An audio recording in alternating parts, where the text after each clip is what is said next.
Bakit ho ba kadalasan sa bayan na ito? Kapag kayo'y malulusog, ang takaw nyo sa pagnanakaw. Pero kapag kayo nahuli na, may sakit na kayo.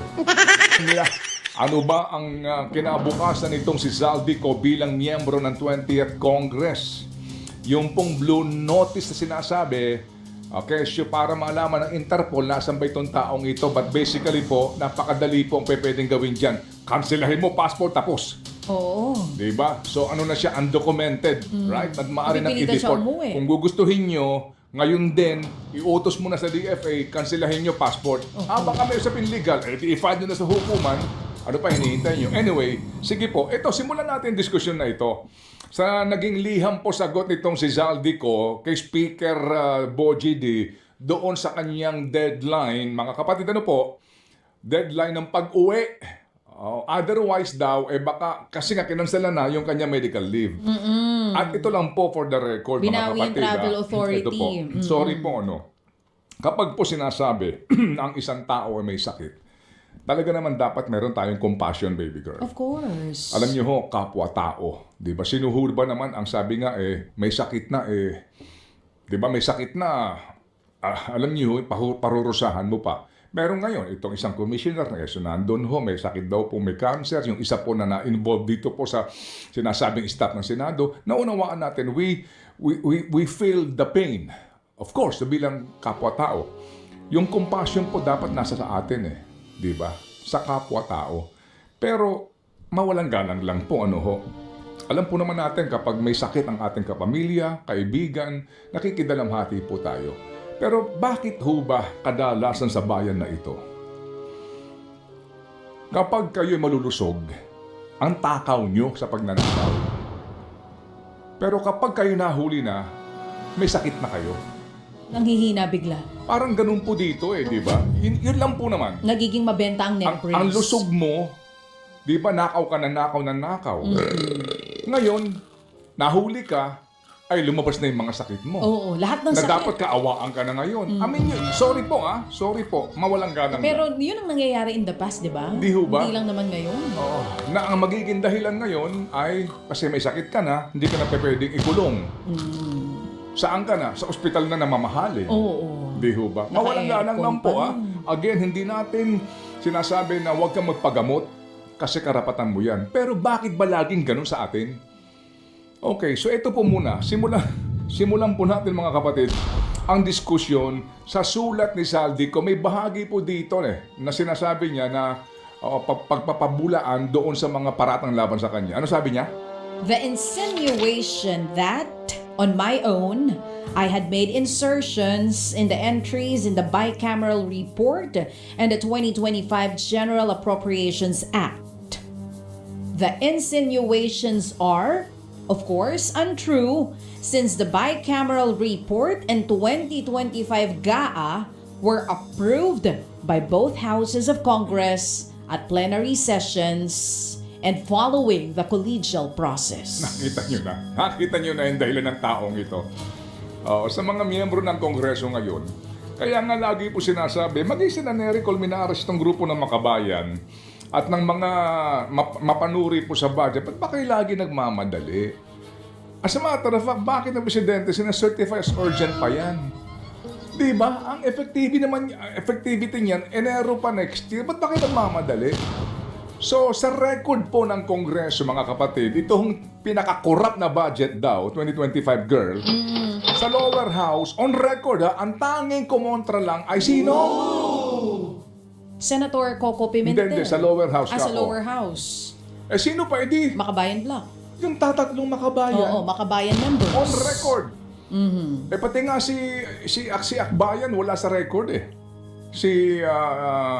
itong si Sendanya. Oo. Inamin niya naman wala sa record So on record ang kumontra lang. Kasi nga po, ito yung katwiran ngayon ni Zaldico. Nakita nyo? Ginamit pa kayong katwiran.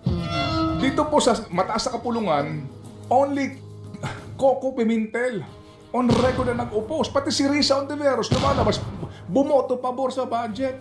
Ito nga sinasabi, di ba? Na paano mo naman aaprubahan ng mabilisan yung BICAM report na ibinigay sa iyo ngayong gabi, ngayon mo aprobahan. Yan daw po'y tradisyon sa ating pong kongreso. Tradisyon na dapat nang baguhin natin. Bigyan mo na pagkakataon yung mga miyembro na aralin. Kung totoong aaralin nila ha, pero at least, yung iba ng didiya na talaga may malasakit at may talino, maaral. Kasi nangyayari dito mga kapatid, di ba? Dahil nga certified as urgent, yung kinakailangan ng printing, at 3 araw na pag-aaral, inaalis na. Pwede mo na kaagad approve. Inaprubahan mo ng second reading ngayon, bukas third reading, and then tapos na kaagad. Yan ang nangyayari. Kaya anong katwiran ni Saldico? Ang pag-a-approve daw sa ng budget both houses. Okay. Sabi niya, yung approval ng 2025 GAA ay ginawa both houses ng Congress at may plenary sessions din at sinunod nila ang collegial process. Nakita ko ninyo. Yun ang sinasabi niya. Kayo pa kinatwiran ni Saldico. Kumbaga, inaprubahan nyo yung BICAM eh. And, sadly, pinirmahan ni Junior. Magamat may mga veto provisions. Hindi ho ba? So sinasabi niya, hello? Sabi niya, hello? Tayong lahat ang nag-aproba kaya niyan. O, di ba? Nakita niyo na? Pero eto po. Eto ha. Kasi kung ang ating pinag-uusapan ay reform, yan ang dapat baguhin ngayon sa sinasabing tradisyon. Nag-BICAM today. Nag-BICAM today. Okay? Printing ho, madalian, bukas approval. So ikaw, ano pang oras mo para suriin yung BICAM na yan? Doon nga nangyari yung mga insertion. Na sinasabi po ni Senator Pamphilo Lacson, sabi niya, almost all senators, ano sabi niya? Ang sinasabi ni Senator Ping Lacson, halos daw lahat ng mga senador ay may insertion. Okay, during the 19th Congress. Kaya sa totoo lang, yung pagharap ni Bernardo sa hearing, maraming kinakabahan ng mga senador. Mawalang galang lang po, lalo na yung nasa 19th Congress. Ulitin natin, klaruhin natin, walang sinasabi si Senator Lacson na illegal yun ha. Na nagnakaw ka na kaagad gumawa ka ng insertion. Wala, hindi po sinasabi yon. Kasi nga, per se, hindi illegal ang insertion.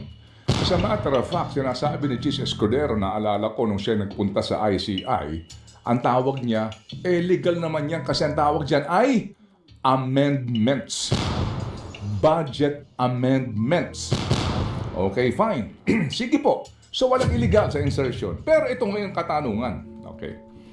Pwede bang isa publiko ng Senado at ng lower house? Sino-sino ang nagkaroon ng insertion? Pangalawa, magkano ang bawat senador sa insertions? At pangatlo, saan nilagay ang mga insertion?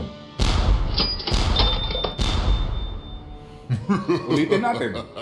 Okay, ito para magkaalaman tayo, di ba? Transparency.